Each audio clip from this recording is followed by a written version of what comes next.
Probando, probando, tienes el micrófono abierto. Doctor Carlos, pero ¿quieres que lo cierre?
Sí, no, pues.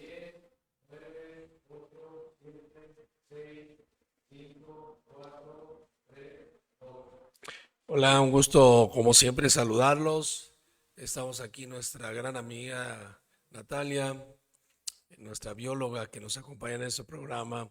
Y tenemos hoy un invitado de lujo, el doctor José Luis Carrillo, quien Gamboa, que tiene una gran trayectoria como médico ortopedista, pero sobre todo es un promotor de la medicina regenerativa enfocada a su especialidad, la ortopedia.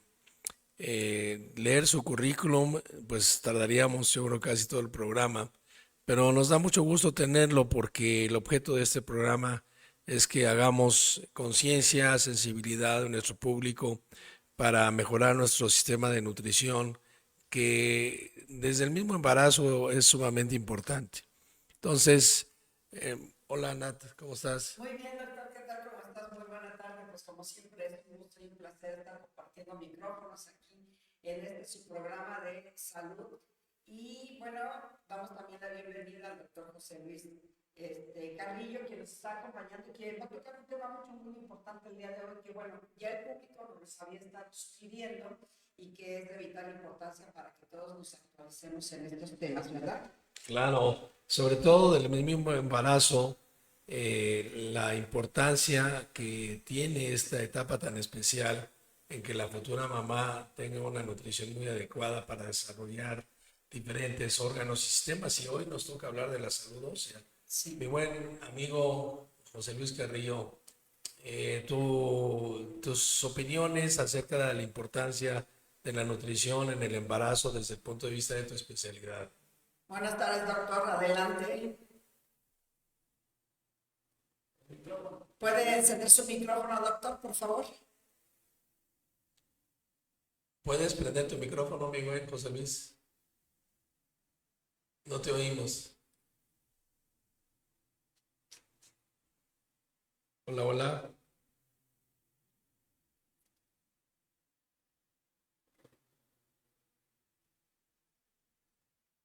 Su micrófono, doctor José Luis Carrillo, lo abre, por favor.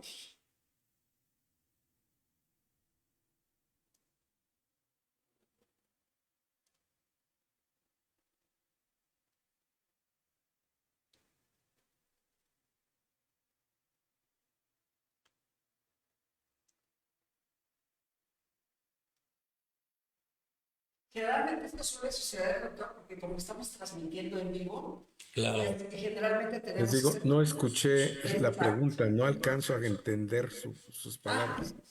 ok, nada más le estábamos comentando que si podía encender su micrófono, pero ya lo estamos escuchando, doctor. Buenas tardes, bienvenido.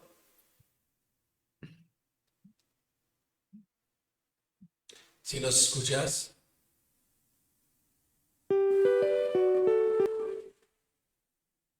Yo ya tengo mi micrófono al 100%. Adelante, doctor. Vamos a iniciar el tema que estaremos abordando el día de hoy sobre salud ósea. ¿Qué nos puede comentar al respecto, doctor? Sobre todo en la época del embarazo, ¿qué opinión tienes, la importancia que tiene en la futura madre? ¿Qué nutrientes tan específicos tiene que haber en ese momento? Bien, pues no cabe la menor duda que la nutrición comienza desde antes del embarazo, es decir, las condiciones maternas, las condiciones en las que se encuentra ese receptor para poder hacer la reproducción tanto de ovarios como de útero. Entonces, pues prácticamente comienza un poquito antes y pues obviamente la mujer normalmente no se prepara como con este tema para poder tener las mejores condiciones de la nutrición. Por eso en México el mayor número de partos o nacimientos anda alrededor de los 2,3 kilos, 2,500 gramos, en donde pues realmente comienza el proceso de la desnutrición. Va a depender de los factores en el entorno en que llegue para que pueda modificar y adecuarse a ese principio de la nutrición. Pero pues en el embarazo es fundamental en ese lapso entre el que no hay embarazo y las condiciones de salud materna, como las condiciones durante el mismo en cuanto a los hábitos y costumbres que tenga la mamá para hacer una buena y balanceada alimentación enfocada a que pueda tener las mejores condiciones de alimentación. Es muy importante. Incluso ya ven que normalmente en los primeros meses del embarazo da por presentarse náusea, incluso llega el vómito en algunas señoras. Se dice que esto es porque el bebé percibe alguna serie de sabores que no le agradan y entonces va a responder en una forma negativa, haciendo respuestas tipo intoxicación a la mamá para que tenga esas manifestaciones o respuestas. Entonces, mucho depende de la comunicación. Hoy sabemos que incluso la microbiota llega a esas latitudes y pues es fundamental para la buena salud.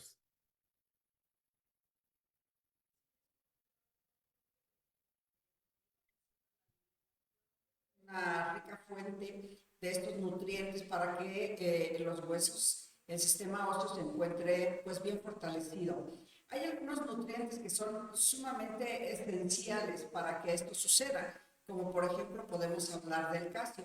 Y creo que, como bien lo menciona, hay algunas, para llevar una buena dieta balanceada, es importante tener muy presente las frutas y las verduras que pudieran incidir de alguna manera en la fortaleza del sistema óseo, así como de la microbiota.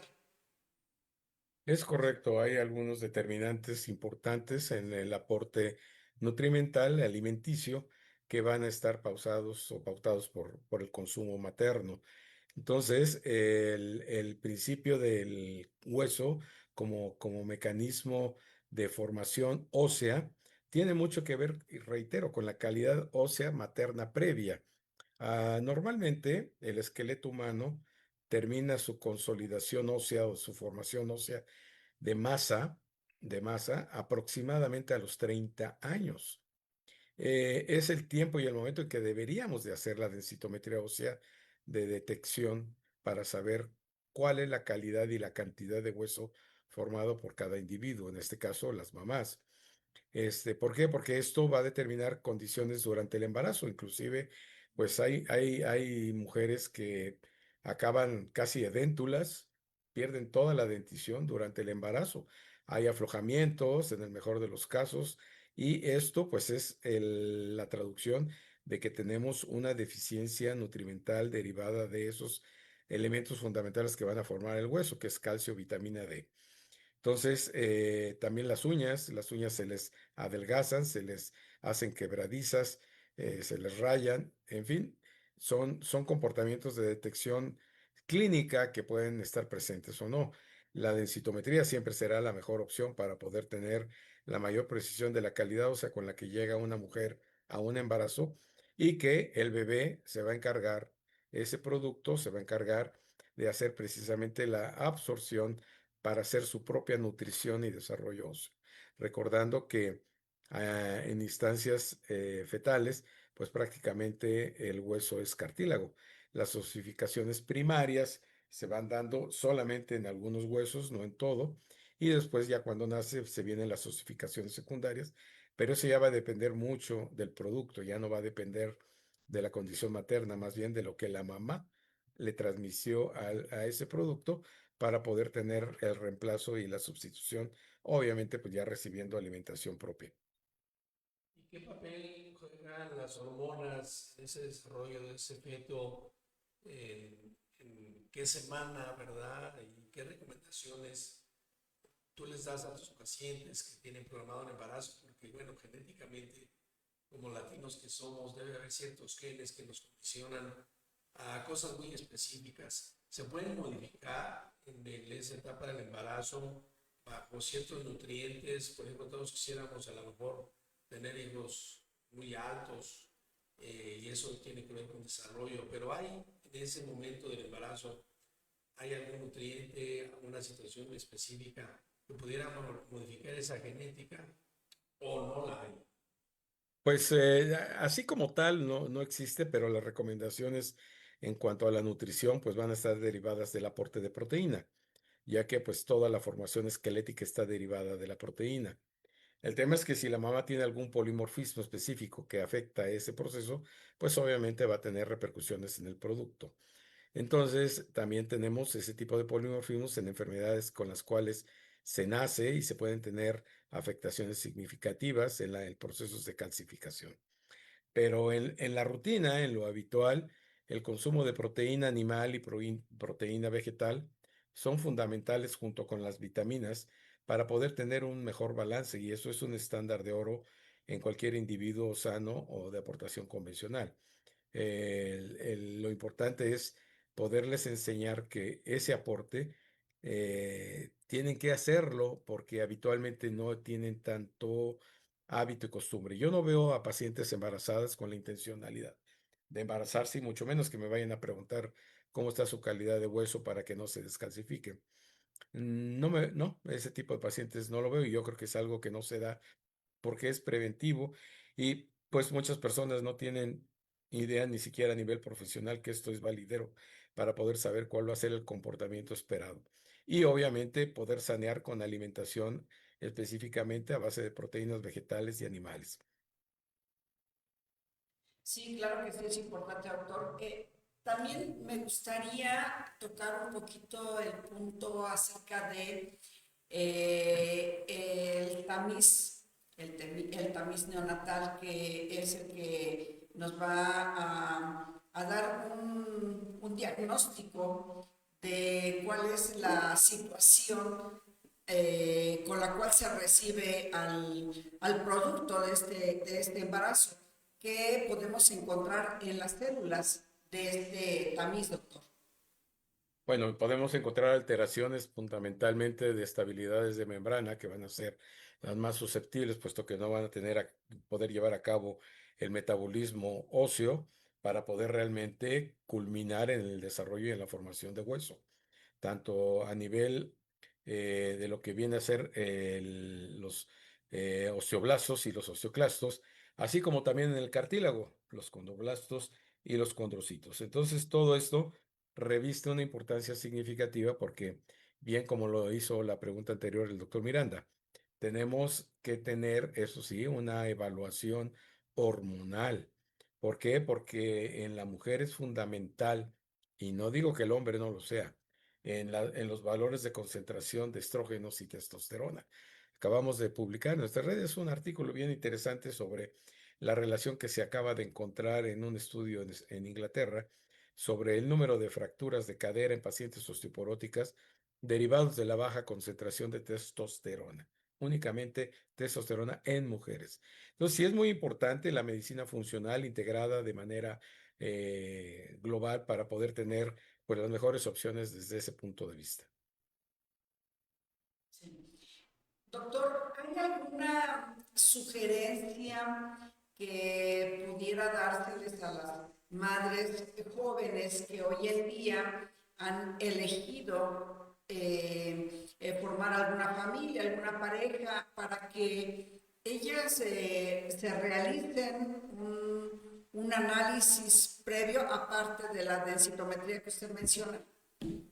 Bueno, yo creo que es muy importante que precisamente se haga un perfil metabólico sistematizado, eso es lo ideal.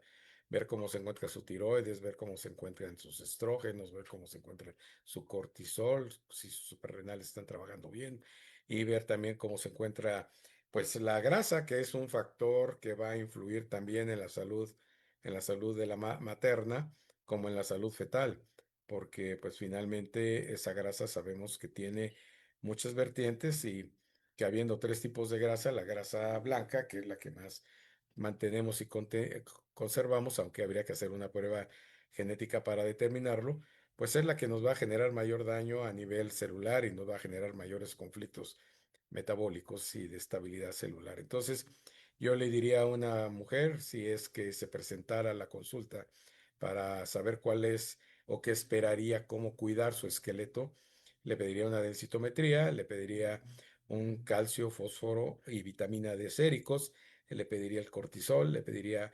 las hormonas tiroideas y le pediría el cortisol matutino las 10 de la mañana.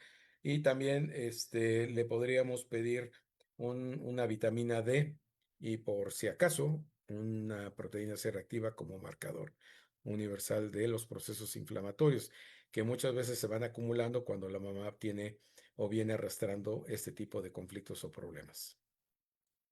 Desde tu punto de vista, y sé que eres un conocedor de este tema, el tema de la microbiota, ¿hay alguna cepa en específica que tú recomiendes, sobre todo como pre o probiótico o postbiótico, en el tema de mejorar esa función, ese eje hipotálamo, hipoficiario, intestino, corazón, ¿verdad? En el desarrollo también, porque es muy conocido este circuito, pero en la parte ósea, evidentemente, hay alguna cepa, los probióticos que pudiera mejorar la salud ósea o implementarla desde el punto de vista de desarrollo normal en estos productos.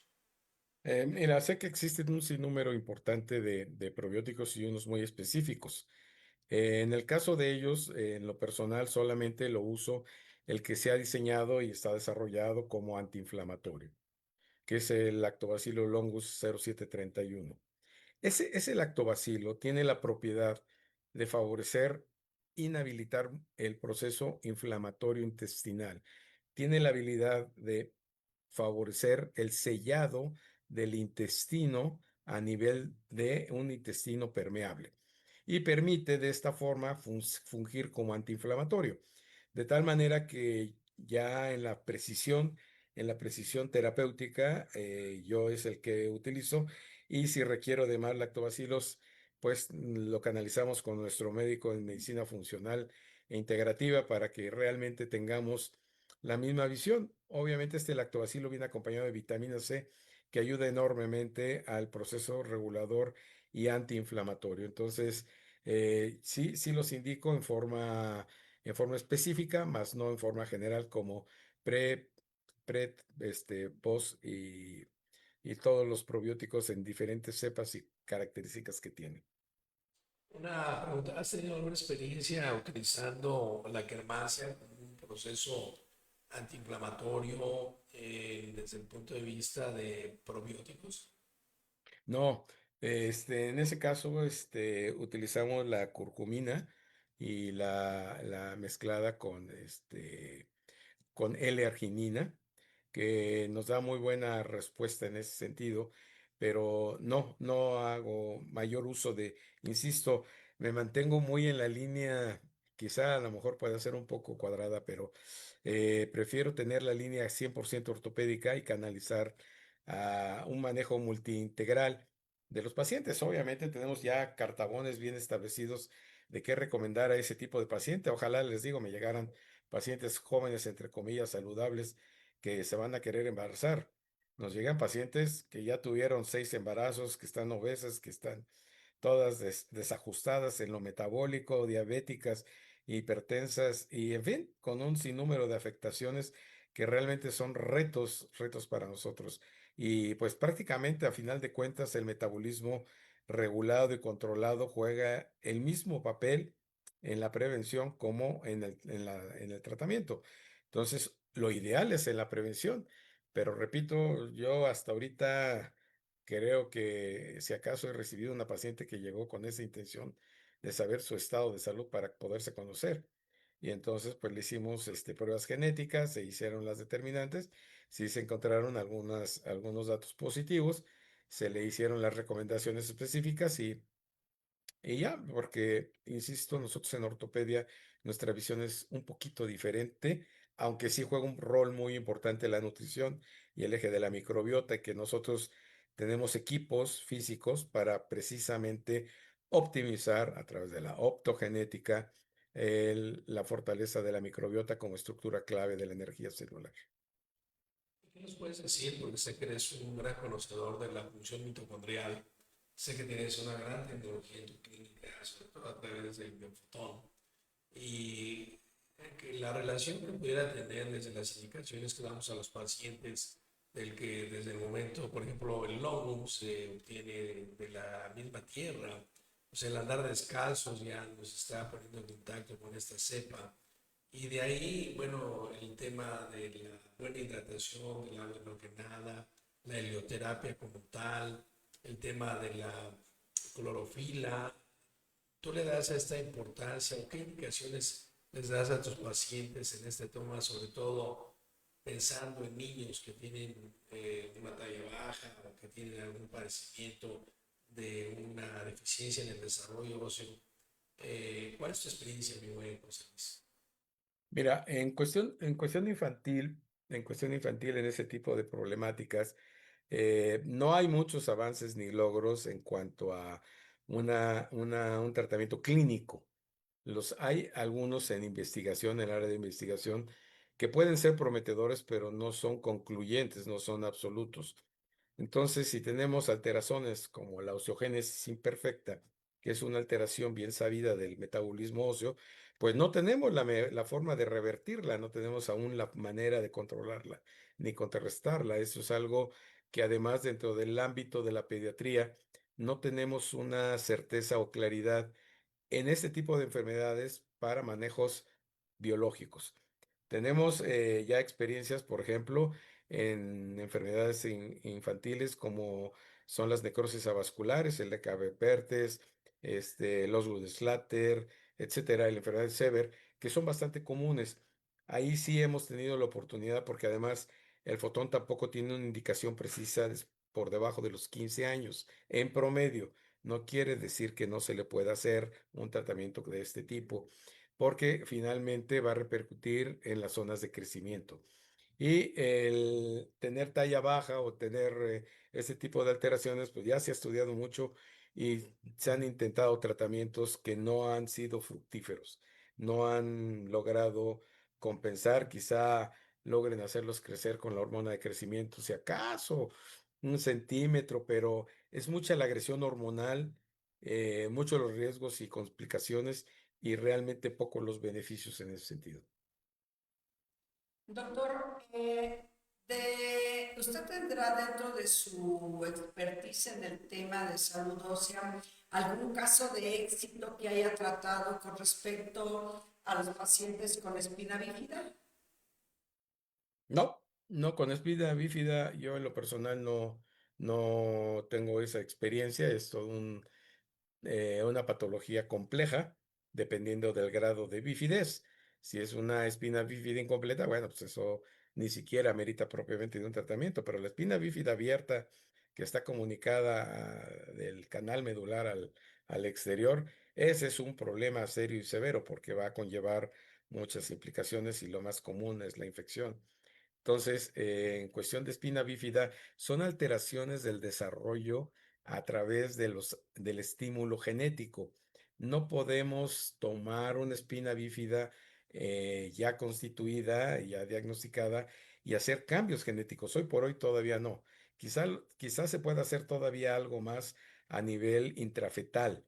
¿Por qué? Porque pues, está el proceso de la formación y tendría que tomarse el número de la semana de gestación para poder inducir esto, pero sería cuestión de que yo conociera algún artículo que hasta el día de hoy no tengo uso y razón de él.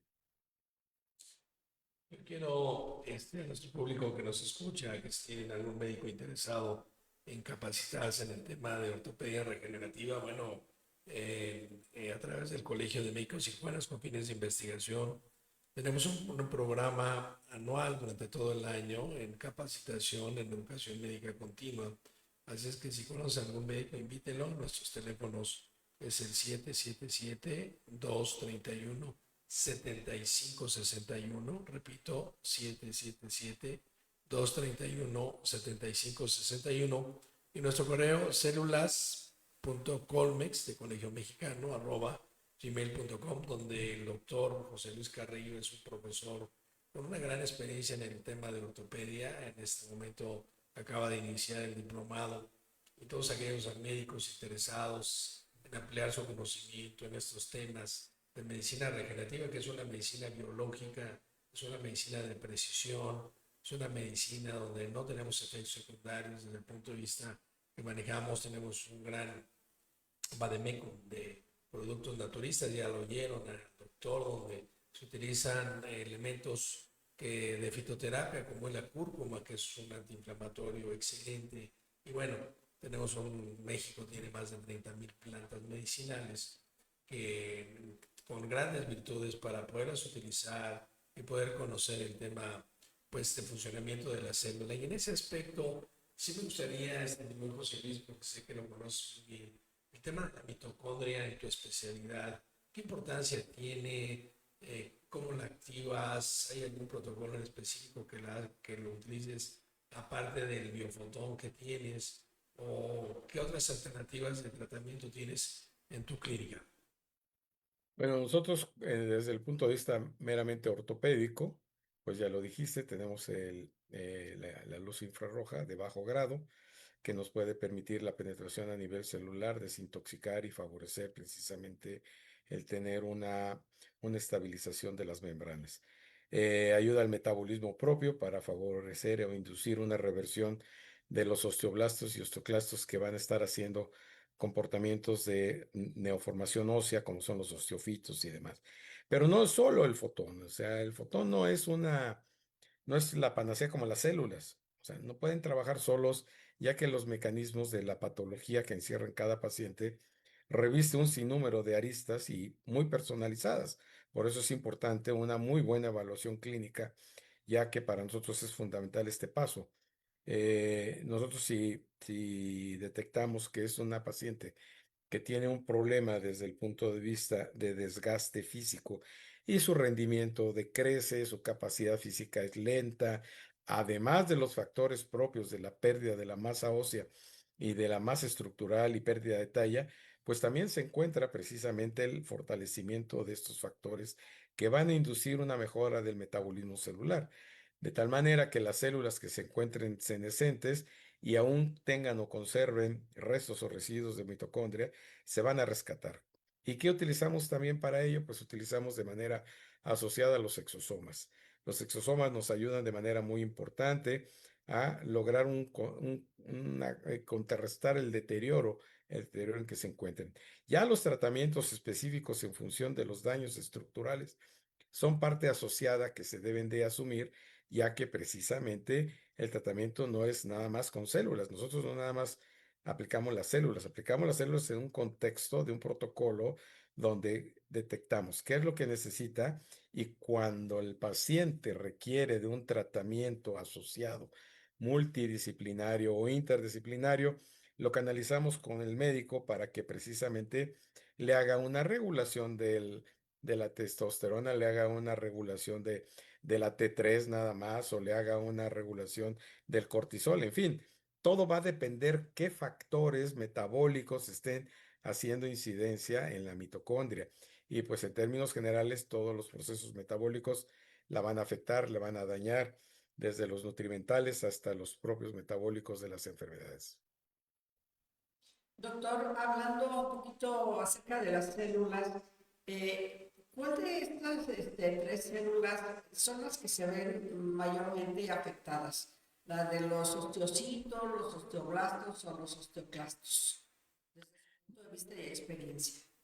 De acuerdo a las últimas publicaciones y el conocimiento que se tiene de la enfermedad de la osteoartritis, la enfermedad es una combinación osteoarticular, es decir, va a tener factores desde el hueso subcondrial, que es una zona quirúrgica que pocos médicos ofrecen tratamientos a ese nivel por el edema óseo, por la necrosis avascular incipiente, etcétera, que van a repercutir en la mecánica de lo que es el mecanostato biológico. El mecanostato biológico va a ser relacionado con los mecanismos por los cuales se genera el movimiento o la movilidad de cualquier articulación y va a tener diferentes respuestas en función de lo que se tenga.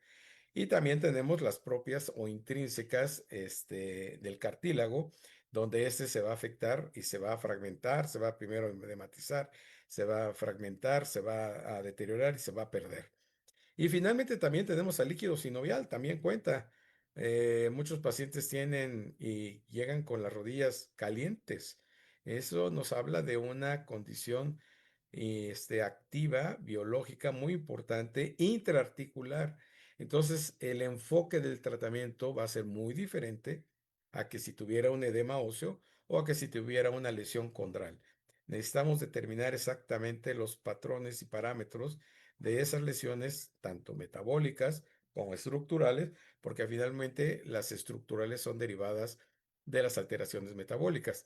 Y sabemos muy bien que la inflamación crónica de bajo grado es la que nos va a pegar más en ese punto y tenemos que inhabilitarla, tenemos que llevarla a un grado mínimo para que podamos realmente alcanzar casos como tenemos un par de casos de artritis reumatoide con necrosis avasculares que llegaron con proteínas C reactivas de más de 90 en más de un año y medio de tratamiento repetitivo y reiterativo ante la buena evolución y demás, además de que ya no tienen dolor, ya sus médicos reumatólogos les han retirado la prednisona y están por retirarles el metotrexate.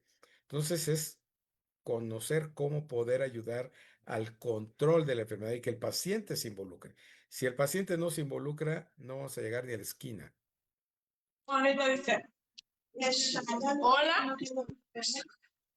Hola. Hola. ¿Cómo te fue? Estamos platicando con el doctor.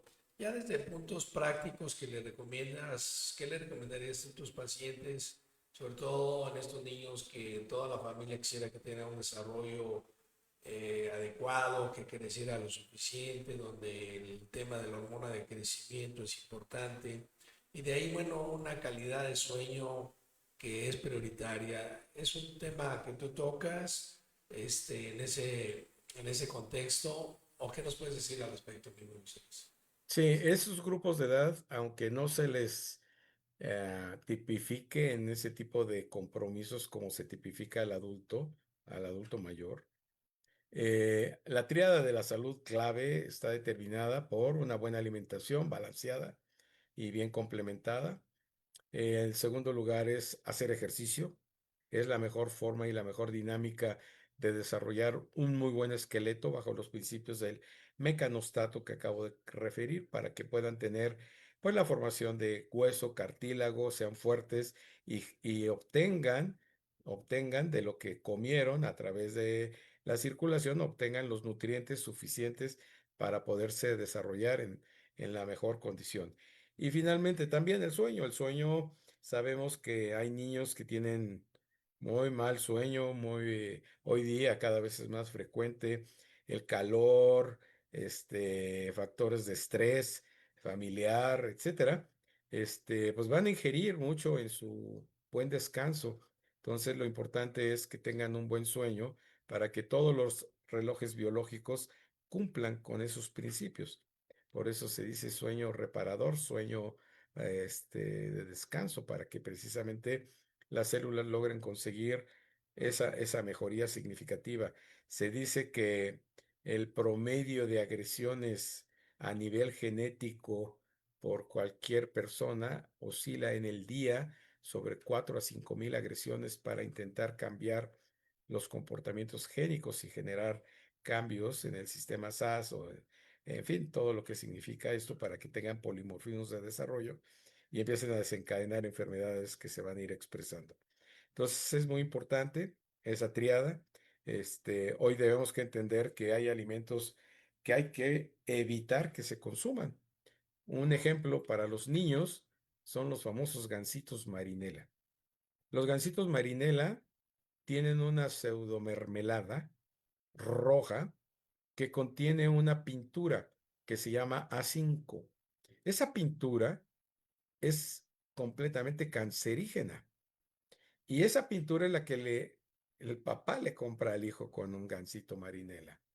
Entonces, ahora sí que recuérdame, ahora se la recordamos a Bimbo, porque finalmente hoy sigue siendo México uno de los únicos países que utiliza el A5. Entonces, podemos empezar con recomendar que no consuman estos alimentos y lo mismo pasa con la marca Kellogg's. La marca Kellogg, sobre todo en los Fruity Loopies, que tienen los colores y las tintas, todas esas tintas son cancerígenas. Entonces evitemos, y sabemos que hoy el consumo de esos alimentos, lejos de ayudar, lo único que hacen es generar un bluff de alimentación, porque generan volumen y generan una cierta satisfacción. Y precisamente, pues el dulce y lo dulce es lo que les encanta a todo mundo, niños y no tan niños. Y por eso es que es difícil cortar y romper el gusto por lo dulce y por lo salado. Y pues son los dos grandes factores de afectación de la salud, que es la diabetes y la hipertensión. Sí, es importante reiterar esta información alimenticia, nutricional para todos, todo el público que nos está escuchando, sobre todo para los padres de familia que generalmente se tiene la tendencia de mantener tranquilo al niño comprándole pues, un producto azucarado, ¿verdad?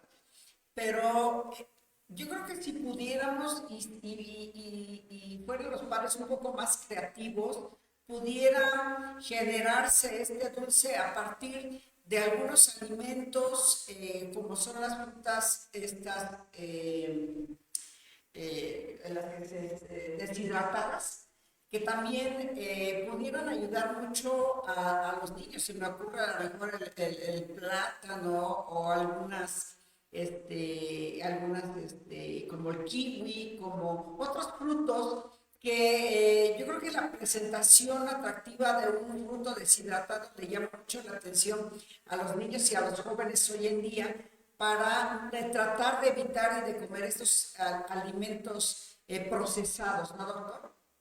Sí, definitivamente, aunque es una buena recomendación, yo todavía la pondría un poquito en tela de juicio, no por usted, sino por el que las hace. Resulta que los fríen y todo el alimento frito pasa por aceites que son reutilizados.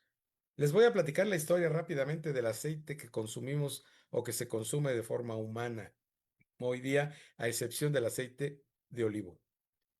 Y de ahí reviste la importancia de que es más saludable.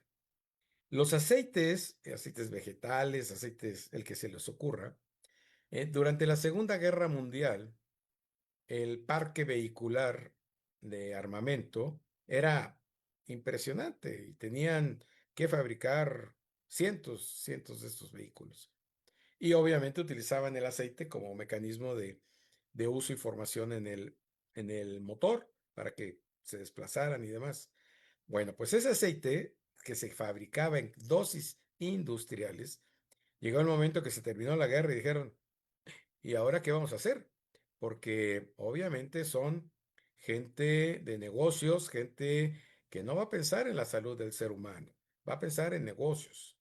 Y ese aceite lo humanizaron de tal forma que si ustedes se dan cuenta, tiene la misma consistencia de, abran un aceite de auto y véanlo, y es lo mismo. Tiene exactamente lo mismo y tiene elementos altamente tóxicos y más cuando se someten a combustión por arriba de 210 grados. ¿Cuándo es esa combustión? Pues el clásico que está el aceite hirviendo, le vierte uno el huevo y salpica todo, ¿no? Pues igual, lo que se va a empanizar, que aparte pues trae el pan, más varias cosas. Pero no es un aceite que generalmente se use, no es de uso, de un uso, es de uso repetido, de uso consecutivo. Entonces, pues eso es una condición tóxica. Nosotros en casa, su casa, ya no los usamos y no los necesitamos. Ya se puede cocinar muy bien con agua y el agua solamente es para que no se pegue el alimento en la sartén. Y el producto va a soltar sus propios jugos naturales y eso nos va a permitir inclusive desintoxicar más al alimento, sobre todo el caso de carnes y pescados. Entonces, eso es lo que vamos sabiendo hoy día.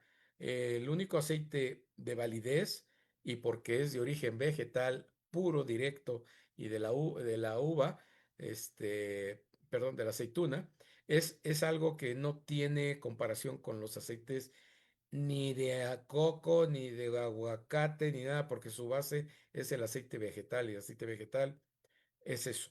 Y les repito, hagan un día una prueba, compren un aceite el que les guste, el que usen, y compren uno para auto y viértanlo. Obviamente no compren un 40 porque tiene mayor densidad, compren uno 30, un común, y van a ver cómo la densidad del color y el aspecto es lo mismo. Y hoy día se viene hablando mucho que la vitamina D, que hay que ponerle a los niños repelentes solares, que hay que cuidar y protegerlos.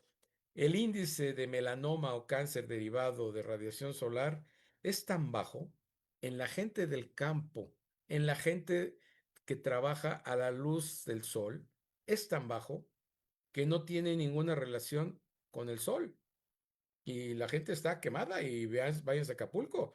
Los negritos lancheros, nuestros negritos lancheros, pues están negros y no son gente que use precisamente repelentes solares o este tipo de situaciones. Y lo mismo está sucediendo hoy día porque todo está derivado del petróleo. Los lápices labiales, las cremas faciales, las cremas de cuerpo, los desodorantes. Hay muchas condiciones que hoy están cambiando en la información veraz y precisa. Entonces, hay que empezar a cambiar algunas cosas, como es el uso de los aceites, y sí, usar aceite de olivo, que son las olivas, y que pues tienen una excelente calidad y sabor además, ¿no? Entonces, esas serían mis recomendaciones en términos muy generales. Nuevamente, el papel de los procesados, ultraprocesados, Bueno. pues son en este momento un elemento sumamente importante en enfermedades tan importantes como tú dices, como el cáncer. Y bueno, eso es lo que desafortunadamente a través de programas publicitarios subliminales donde nos generan una emoción, nos metemos en ese juego de llevar a los hijos a comer este tipo de productos. Y bueno, ya en el tema que se nos está pasando, que es muy importante, yo creo que en tu especialidad, la importancia del ejercicio. ¿Hay algún ejercicio en específico que recomiendes para todos los niños, adolescentes que están en etapa de formación? Ese tema debemos, desafortunadamente, que somos muy positivos en ser exitosos a nivel individual, pero como equipo somos muy limitados como país. Entonces, obviamente los clavados, las nataciones, donde más la caminata, donde sobresale nuestro país. En ese tema, ¿qué opinas, mi hermano José Luis? Pues mira, yo quisiera decirte que contamos con las condiciones óptimas para hacer ejercicio, cosa que no hay, son muy pocos los espacios, por lo tanto, pues la gente no se anima, no se emociona por hacer un ejercicio como la carrera. La carrera se ha venido popularizando de una manera muy significativa y pues obviamente también nos ha venido dando mucha patología de rodilla. En lo general, sobre todo en adultos, no la recomiendo. En niños, prácticamente les digo, déjenlo que haga lo que le guste, porque si no, no va a hacer nada y se va a pegar al celular y de ahí no va a salir. Déjenlo que, pues antes como nosotros, ¿no? Que perseguíamos la pelota, jugábamos con las canicas y tantas cosas de creatividad y de intelecto, hoy realmente se están perdiendo y muchos jovencitos se están cayendo en el uso indiscriminado del celular. Aquí, ahorita en Querétaro medio se ha dado una nueva ley en donde se prohíbe en las escuelas únicamente el uso de celular de 15 años para abajo. Es un paso importante, pero pues no es lo suficiente. A veces se jactan los políticos de que ya hicieron todo y no, no es suficiente. Entonces, hay que buscar cómo precisamente los niños puedan tener el atractivo de ir a jugar. Ahora, los temas de seguridad ingieren mucho en esto. ¿Por qué? Pues antes nos salíamos y hasta dejábamos la puerta abierta y regresábamos, la puerta seguía abierta y ahí estaba la mamá, no se la robaban. Entonces, nos encontrábamos con todo íntegro, sin ningún conflicto. Así que hoy eso ni de chiste es factible y eso ha limitado mucho. Ahora los llevan a lo que son los famosos campamentos, en vacaciones, etcétera. Y el resto del año no hacen nada de ejercicio. Entonces, pues, van a los campamentos y los ve uno y realmente cuesta trabajo ararlos, agarrarlos a que hagan y se involucren en el ejercicio. Entonces, tenemos que cambiar un poquito ese precepto de que el niño tiene que hacer lo que quiera. Hoy los niños tienen 9 meses y ya andan con el celular y son mejores para manejarlo que uno. Entonces, su capacidad intelectual se va a mermar, el efecto de la luz azul les va a producir un daño terrible, en fin, ya lo veremos cuando esas generaciones sean adultas, pero hoy por hoy hay que evitarlo y sobre todo inducir el ejercicio. ¿Qué tipo de ejercicio? Pues bueno, a veces hay polimorfismos ocultos que en un momento dado, en una revisión, puede hacerse un estudio de polimorfismos para poder saber si hay algo que pudiera estar suboculto o que tuviera un pequeño indicio clínico para saber qué tipo de ejercicio podría llevarse a cabo. Hay muchas actividades, las hay aeróbicas y anaeróbicas. Lo importante es que las hagan. Lo importante es que los hagan de preferencia de manera colectiva y que se vuelvan competitivos saludables y no competitivos tipo celular, ¿no? Insisto, creo que el celular ha sido un gran avance de la tecnología, pero hoy por hoy está siendo muy deleterio con los niños. Entonces, el ejercicio, la alimentación balanceada, muy equilibrada, eso y un buen descanso seguramente darán la pauta para niños más saludables. Es correcto toda la información que nos ha compartido el doctor José Luis Carrillo. De verdad que le estamos muy agradecidos porque nos ha ampliado un poquito más el tema sobre la salud ósea. Hay algunos temas, conceptos que no los teníamos muy bien claros y además usted pues nos ha ampliado el tema y la visión y sobre todo reiterar que el ejercicio es importante para mantener pues toda nuestra estructura corporal en las mejores condiciones para gozar de una buena salud. No hay nada como mantenerse vivo y flexible, ¿verdad? Estar realizando, como bien lo dice, algunas actividades aeróbicas y anaeróbicas y dejar por un momento, si es que así se puede hacer, los teléfonos celulares, toda aquella tecnología que distraiga a no solamente a los niños, sino al ser humano para que sea un poco más flexible en todos sus movimientos, que son importantes y que además nos aseguran una salud a futuro, ¿no, doctor? Sí, Claro. bueno, yo diría que no solamente el ejercicio físico, también el entrenamiento a nivel cerebral, a nivel neuronal. No sé si le das tú algún impacto, algún tema importante en la salud de tus pacientes, el enseñarlos también la musicoterapia, la meditación, como un elemento sobre todo para el miedo, manejar la ansiedad, manejar temas tan importantes. ¿Tú lo integras en tu consulta, José Luis? Sí, no, imagínense, yo les puedo decir que un alto índice de pacientes que acuden a mi consulta son pacientes pues mayores, arriba de los más jovencitos andan sobre los 60. Hablo de la mayoría, no todos. Eh, yo por principio no les recomiendo ejercicio como correr, aunque sean corredores.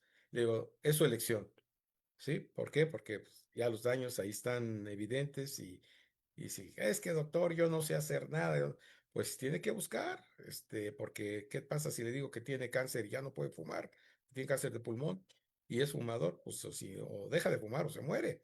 Y aquí o sigue con la necesidad de la deformidad, el defecto o el daño progresivo a través de los mecanismos biológicos que no entiende, porque obviamente no conoce y no comprende, como muchos médicos, colegas ortopedistas. Entonces, no les interesa. Ahorita los polimorfismos están tomando un gran revuelo en los deportistas que se están entrenando para ser deportistas elite. Tan solo con el simple hecho de la nutrición inadecuada van a tener alteraciones en el despegue y en el aterrizaje plantar. Así de sencillo. ¿Por qué? Porque las estructuras no funcionan de manera correcta y no las coordinan en ese eje hueso, intestino, cerebro y viceversa. Entonces, sí es muy importante que todo eso se trate de entender con un paciente de manera individualizada, utilizando mecanismos de epigenética, de genética, para poder ofrecerles y conceptuar por la mejor opción, que obviamente en el momento que uno les dice como al obesito, al llenito, que deje de comer pan y tortilla, bueno, adiós consulta, ya no hay consulta subsecuente, ¿no? Porque el doctor me quiere quitar, me quiere dejar de que yo coma algo. Es complicado, es un tema complicado el ejercicio y la dieta, más la dieta que el ejercicio. Todavía de alguna forma hay formas o hay maneras de poderlos convencer para que cambien de ejercicio. Pero si no lo hacen, pues no. La última paciente, una joven, menos de 40 años, triatlonista, con dolor en la cadera y ella pensaba que era la cadera. Y le dije, no, es tu columna. ¿Cómo cree que es tu columna? Y sí, dicho y hecho, los estudios nos llevaron a 2 hernias discales, las cuales vamos a empezar a tratar de manera conservadora, no quirúrgica. No son significativas, pero le producen dolor, porque tienen ciertas connotaciones de compatibilidad histológica. Y lo primero que le dije, olvídate del triatlón si no quieres acabar en quirófano. ¿Quieres acabar en quirófano? Sigue en el triatlón. Y creo que después de ver las lesiones reales, comprendió que tiene que dejar el triatlón. Y dentro del triatlón, pues está la natación, pues dedícate a la natación. Entonces, encontrar a veces el meollo de dónde reposicionar a un paciente y continúe el manejo con nosotros es complicado. Pues bueno, desafortunadamente hemos llegado al final de nuestro programa. Realmente queremos agradecerte el platicar contigo, el platicar de tu experiencia. Que aquí el mensaje del objetivo del Colegio de Médicos Cirujanos con fines de investigación en medicina regenerativa tenemos es de que esos programas crean, que hagan un punto de conciencia en las familias, porque realmente podemos cambiar la salud de nuestros hijos, la salud de nuestros adolescentes, que puedan aprender, ¿verdad? Sacar 10 en matemáticas, si realmente puntualizamos, si tenemos el objetivo de mejorar su nutrición, mejorar su hidratación, crear un entorno en su vida, ¿verdad? Que sea lo más sano posible. Sobre todo no nos apaguemos el wifi cuando nos dormimos. En la noche hay que utilizar, si tenemos luces de color blanco, hay que utilizar lentes con mica roja, utilizar la musicoterapia, la meditación, el ejercicio. O sea, hábitos sanos que nos puedan llevar con los hijos a un mejor estilo de vida, a una mejor salud, y tener la oportunidad de disminuir todas esas enfermedades crónico-degenerativas tan importantes como es la leucemia, como es la diabetes, como es el sobrepeso, la obesidad, la hipertensión. Y ahora con mucha preocupación el incremento del cáncer. Así es que, Nat, también muchas gracias. Sí. Creo que tenemos esa labor de poder hacer un poquito de conciencia en todo este tema. Sí, muchísimas gracias, pues doctor, siempre es un gusto y un placer estar compartiendo el micrófono y este tema es tan interesante con nuestra audiencia. Agradecemos también pues al doctor José Luis Camillo, gracias, muchas gracias por estar aquí con nosotros esta tarde. Y además, pues también quiero agradecer a mis compañeros, a Gerardo y a Jorge, que nos acompañan en esta transmisión de este programa. Buenas tardes, doctor. Buenas tardes, doctor Carrillo. Buenas tardes, muchas gracias, mucho gusto y hasta pronto.